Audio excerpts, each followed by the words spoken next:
اپنے خیالات کا اظہار کرنے کے لیے اب تشریف لائیں گے محمد کامران. آپ کی بھرپور حوصلہ افزائی ہونی چاہیے. محمد کامران.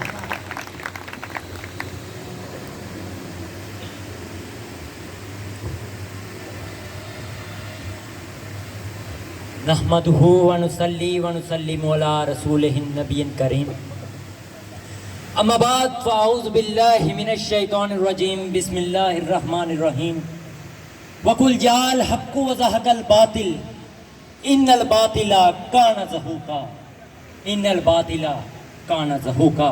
صدق اللہ العظیم.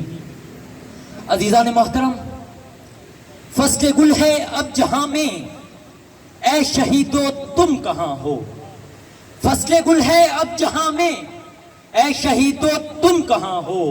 تازگی ہے گلستہ میں، اے شہیدو تم کہاں ہو. چل کے راہ حق پہ تم نے کام ایسا ہے کر دکھایا. چل کے راہ حق پہ تم نے کام ایسا ہے کر دکھایا. شہدائے کربلا سے اپنے وعدوں کو نبھایا. اے جوانوں قحط سازو، اے شہیدو تم کہاں ہو. اے شہیدو تم کہاں ہو. عزیزان محترم، 57 کی جنگ آزادی کے بعد وہ کون سی مشکل تھی جو مسلمانوں کے گھر میں نہ اتری ہو. برصغیر کے مسلمانوں کے گھر میں وہ کون سی محرومی تھی جو نہ اتری ہو. وہ کون سی مصیبت تھی کہ جس کا برصغیر کے مسلمانوں کو سامنا نہ کرنا پڑا. لیکن ایک خواب، اقبال کا خواب، سر سید کا خواب، قائد اعظم کا خواب، ایک خواب کہ جس کی تعبیر آج ہم سب 14 اگست کو مناتے ہیں. شاید وہ آزادی ہمیں بڑی آسانی سے مل گئی، شاید ہم نے اس آزادی کی قدر نہیں کی. شاید ہم نے اس آزادی کی قدر نہیں کی. آزادی کی قدر پوچھنی ہے تو آج کشمیریوں سے پوچھئے. آزادی کی قدر پوچھنی ہے آج فلسطینیوں سے پوچھئے. آزادی کی قدر پوچھنی ہے افغانستان والوں سے پوچھئے. آزادی کی قدر پوچھنی ہے برما کے مسلمانوں سے پوچھئے. آزادی کی قدر پوچھنی ہے بند پجرے میں بیٹھے پنچھی سے پوچھئے کہ آزادی کتنی انمول چیز ہے، کہ آزادی کتنی انمول چیز. عزیزان محترم، میں فخر محسوس کر رہا ہوں. آج میرے سامنے میرے بزرگ سپاہی موجود ہیں. آج میرے سامنے نوجوان موجود ہیں. آج میرے سامنے شہداء کے لواحقین موجود ہیں. عزیزان محترم، جب ایک سپاہی بارڈر کے اوپر کھڑا ہوتا ہے، وہ دشمن کی طرف دیکھتا ہے، سینہ تان کے کہتا ہے تختہ و تخت میں سے ایک چنا کرتے ہیں.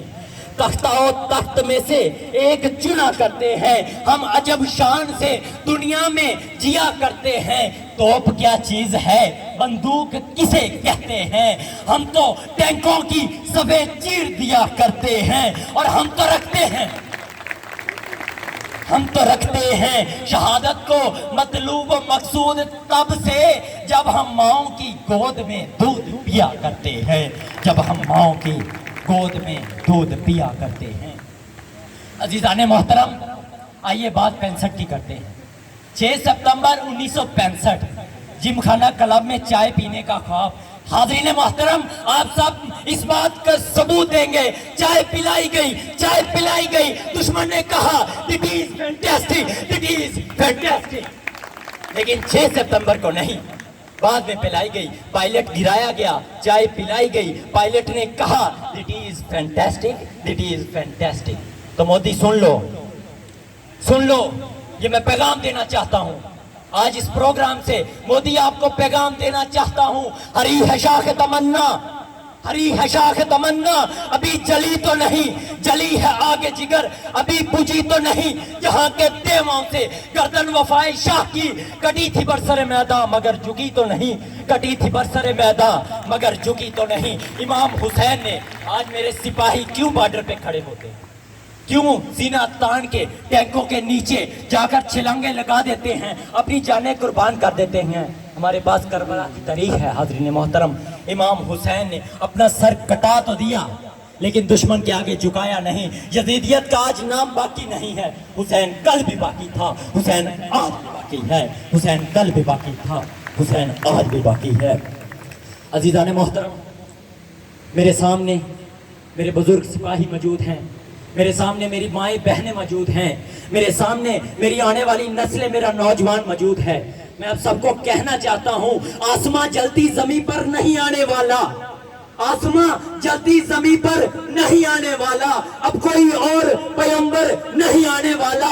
پیاس کہتی ہے کہ ریت نچوڑی جائے، اپنے حصے میں سمندر نہیں آنے والا. تو پکارے گا تو اہل چمن آئیں گے، اب ابابیلوں کی مانند ہم آئیں گے، یہ الگ بات تعداد میں کم آئیں گے، یہ الگ بات تعداد میں کم آئیں گے. عزیزان محترم، آئیے اب آج کے حالات پہ بات کرتے ہیں. سازشی کل بھی موجود تھے، سازشی آج بھی موجود ہے. آج بھی پاکستان کو ایک فاشد ریاست ثابت کرنے کی کوششیں کی جا رہی ہیں. عزیزان محترم، ہمارے لیڈر نے جب بھی بات کی امن کی بات کی، ہم نے جب بھی بات کی ہم نے امن کی بات کی. دشمن نے جب بھی بات کی دشمن نے جنگ کی بات کی، ہم نے جب بھی بات کی ہم نے امن کی بات کی. دشمن 48 میں آیا، ہم نے اسے منہ کی کھانی پڑی. دشمن 65 میں آیا، اسے منہ کی کھانی پڑی. دشمن 71 میں آیا، ان بزرگ سپاہیوں نے پھر اسے منہ کی کھلائی اور اسے بتایا کہ اس وقت جذبہ ایمانی موجود ہے، ابھی تمہاری باری نہیں آئی، ابھی ہماری باری ہے، ابھی ہماری باری ہے. عزیزان محترم، 65 میں کبھی ہم نے راشد منہاس بن کر دشمن کو منہ کی کھلائی، تو کبھی ہم لالک جان بن کر دشمن کے سامنے ڈٹ گئے.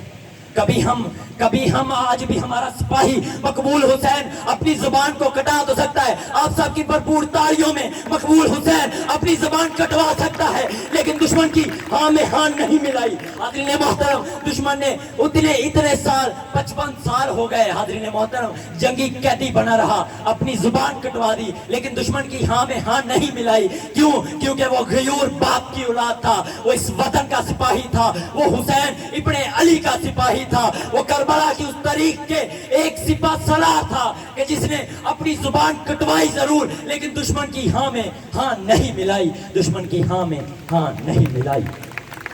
عزیزان محترم، چونکہ میرے باقی مقرر موجود ہیں تو میں ایک پیغام کے ساتھ اپنی تقریر کا اختتام کروں گا.